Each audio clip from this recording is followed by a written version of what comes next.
नमस्कार दोस्तों, मैं हनी स्वागत करता हूं आपका आपके अपनी यूट्यूब चैनल 360 पैडागॉग में। और ये हमारी चाइल्ड डेवलपमेंट पैडागोजी की क्लासेस चल रही है। और इस वीडियो में हम पढ़ने वाले हैं बहुत ही इंपॉर्टेंट टॉपिक जिसका नाम है principles of growth and development. इनसे सीधे क्वेश्चंस डीएसएसबी और सीगेट में तो काफी ज्यादा इनसे क्वेश्चन पूछे जाते हैं।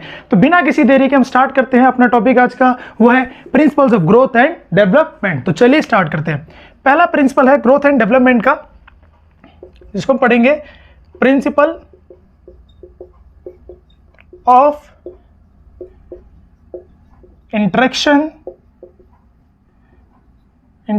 between heredity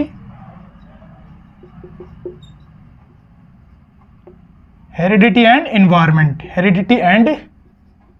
environment। ठीक है, तो इससे हमारा मतलब क्या है कि किसी भी जो चाइल्ड का जो डेवलपमेंट होता है उसके मेनली दो फैक्टर होते हैं जो रिस्पॉन्सिबल होते हैं। किसी भी चाइल्ड के डेवलपमेंट को जो शेप देते हैं वो दो फैक्टर है। वो कौन से? एक है हेरिडिटी और दूसरा है इन्वायरमेंट। इसको बहुत अच्छे से समझते हैं। चलिए, हेरिडिटी का मतलब क्या है? हेरिडिटी का मतलब है कि कंसेप्शन के वक्त, मतलब गर्भ धारण के वक्त जो भी चाइल्ड अपने माता पिता से जीन्स और क्रोमोसोम्स के रूप में ग्रहण करता है उसी को बोला जाता है हेरिडिटी। और ये हेरिडिटी के कारण क्या क्या चेंजेस होते हैं, जैसे कि जो आपका जो बॉडी स्ट्रक्चर है, जो चाइल्ड का जो बॉडी स्ट्रक्चर है, ठीक है, वो काफी हद तक किसके कारण होता है? वो हेरिडिटी के कारण होता है। देखा होगा कि नहीं, माता पिता की हाइट अगर अधिक है तो बच्चों की हाइट बहुत ठीक होती है। माता पिता की हाइट कम है तो उनकी भी हाइट कम है। उनके बालों का कलर, आई कलर काफी हद तक माता पिता पे डिपेंड होता है। वो किसके कारण है? हेरिडिटी के कारण। और दूसरा, जैसे आपने देखा होगा कुछ बिहेवियर क्वालिटीज, बहुत सारी क्वालिटीज, जो बिहेवियर क्वालिटीज आपने माता पिता में देखी होंगी वही बिहेवियर क्वालिटीज आपने बच्चों में भी देखी होंगी। तो ये किसके कारण है? हेरिडिटी के कारण। और कुछ मेंटल सेटिंग्स, मतलब माँ बाप का जो सोचने समझने का तरीका है वैसा ही कुछ काफी हद तक इसका होता है, बच्चों का होता है। ये किसके कारण है? हेरिडिटी के कारण। और इन्वायरमेंट क्या है? इन्वायरमेंट मतलब क्या है कि जिससे इंटरेक्शन करके बच्चा अपनी जो उसने क्वालिटीज माता पिता से ग्रहण किए उनको डेवलप करता है, ठीक है, वो आपका इन्वायरमेंट। इन दोनों को समझने के लिए मैं आपको एक बहुत बढ़िया एग्जांपल देता हूं, आपको आसानी समझ में आ जाएगा। ठीक है, एक एग्जांपल है जिसके अंदर बोल रखा है कि एक फैमिली है जिसके अंदर दो क्या है, ठीक है, आइडेंटिकल ट्विंस है। आइडेंटिकल ट्विंस होते हैं जो दिखने में हूबहू एकदम होते हैं। दो बच्चे हैं। होता क्या है, एक बच्चे को क्या भेजा जाता है, अपनी दादी के पास गांव में भेज दिया जाता है, और एक बच्चा अपने माँ बाप के साथ, मम्मी के या माँ बाप के साथ रह रहा है, शहर में रह रहा है। ठीक है, तो काफी सालों तक वो एक बच्चा गांव में पल रहा होता है और एक बच्चा शहर में पल रहा है। ठीक है, तो कुछ सालों बाद, 5, 10, 20 साल बाद, मतलब 15 साल बाद करीबन, वो बच्चा जो गाँव में रह रहा है वो शहर में आता है। ठीक है, तो उसके जो माँ बाप है वो बिल्कुल देख के हैरान हो जाता है कि जो बच्चा है वो देखने में बिल्कुल ही क्या है, सेम है। मतलब फिजिकली वो क्या दिख रहे हैं, बिल्कुल ही सेम है। मतलब ठीक है, उनकी जो अपीयरेंस है वो अपीयरेंस कैसी है? बिल्कुल वो सेम है। ठीक है, मतलब वो दिख एग्जैक्टली सेम रहे हैं, बट उसके आप देखोगे लैंग्वेज, किसमें? लैंग्वेज, कॉग्निटिव,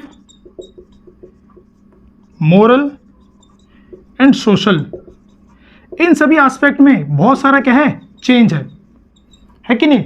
हमने देखा कि एक बच्चा शहर में रह रहा है और दो आइडेंटिकल ट्विंस थे, एक बच्चा शहर में एक बच्चा गांव में। मान लो कुछ 10-15 साल बाद वो मिले हैं बाद में, तो हमने देखा कि भाई दोनों की जो अपीयरेंस है बिल्कुल सेम, मतलब एग्जैक्टली सेम लग रहे हैं, बट उनकी लैंग्वेज में काफी डिफरेंस है, उनके कॉग्निटिव सोचने समझने में काफी अलग डिफरेंस है, मोरल डेवलपमेंट का अलग है और सोशल बिहेवियर भी उन दोनों का क्या अलग है। तो ये जो चेंजेस आए हैं उनके, ये किसकी वजह से हैं? ये उनके इन्वायरमेंट की वजह से तो हैं, क्योंकि दोनों अलग अलग इन्वायरमेंट में रह रहे हैं, बट वो दोनों बिल्कुल क्या है, एग्जैक्टली सेम दिख रहे हैं। और ये जो सेम दिख रहे हैं किसकी वजह से? ये हेरिडिटी की वजह से हो रहा है।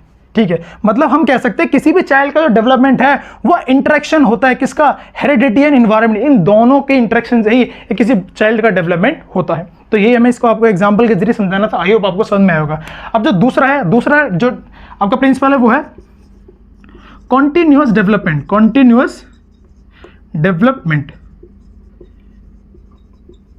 कॉन्टिन्यूअस डेवलपमेंट का मतलब क्या होता है कि एक जो चाइल्ड का डेवलपमेंट है वो कंसेप्शन से डेथ तक क्या होता है, चलता ही रहता है।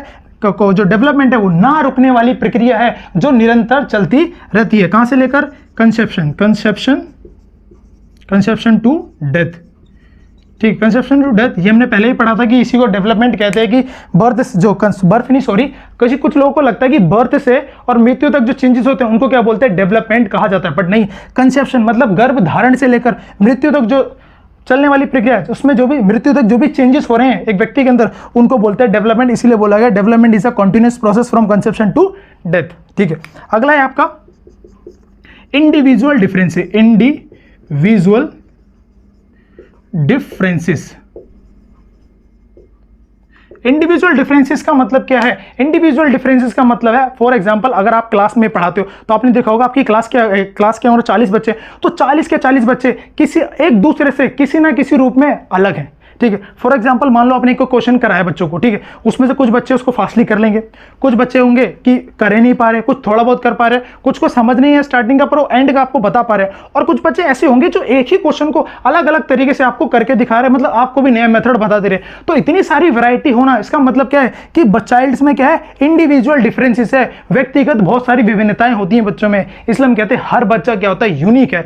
इसीलिए एक टीचर को इस इंडिविजुअल डिफरेंसेस प्रिंसिपल की नॉलेज अच्छे से होनी चाहिए ताकि वो अपने जो मेथड्स ऑफ टीचिंग है उनको सिर्फ मतलब मेथड ऑफ टीचिंग उसको इनरिच कर सके और अलग अलग मेथड प्रिपेयर करे बच्चों को पढ़ाने के लिए। वो सिर्फ एक मेथड पे स्टिक रह के बच्चों को ना पढ़ाए, क्योंकि अलग अलग बच्चे उनका सोचने समझने का तरीका अलग है, तो एक मेथड से उनको समझाओगे तो समझ नहीं आएगा। तो ये इंडिविजुअल डिफरेंसेस का मतलब क्या है कि हर बच्चा यूनिक है, उसको एक तरीके से अगर समझाने की कोशिश करोगे तो वो नहीं समझेगा। हमें क्या करना चाहिए, अपने मेथड्स को इनरिच करना चाहिए। एज ए टीचर हमें बहुत सारे मेथड्स की नॉलेज होनी चाहिए ताकि हर एक बच्चे को हम क्लास में इन्वॉल्व कर सके और उसको बेहतर तरीके से समझा सके। तो ये था इंडिविजुअल डिफरेंसेस। अगला जो है, अगला प्रिंसिपल है आपका, अगला प्रिंसिपल है, ठीक है, रिस्पॉन्सेस,